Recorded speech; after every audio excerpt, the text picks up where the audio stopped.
మనీష్మణి వాళ్ళ కుటుంబం ఒక పని మీద వేరే ఊరు వెళ్ళి వచ్చారు. వాళ్ళు అక్కడి నుంచి వచ్చినప్పటి నుంచి మనీష్మణి బిహేవియర్లో మార్పు వచ్చింది. తను చాలా వింతగా బిహేవ్ చేస్తుంది.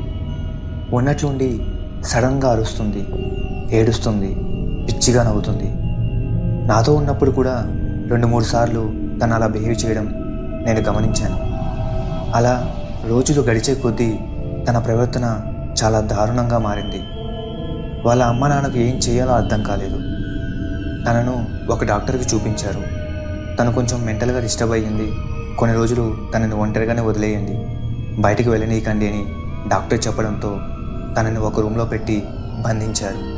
ఆ రూమ్లో నుంచి బయటకు వెళ్ళనీయకుండా బయట లాక్ చేసి ఉంచారు.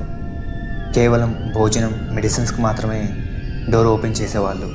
తను ఆ రూమ్లోనే ఉంటూ ఒంటరిగా ఉంటూ పిచ్చిగా అరుస్తూ ఏడుస్తూ ఉండేది. ఈ విషయం మెల్లిమెల్లిగా ఊరంతా తెలిసింది.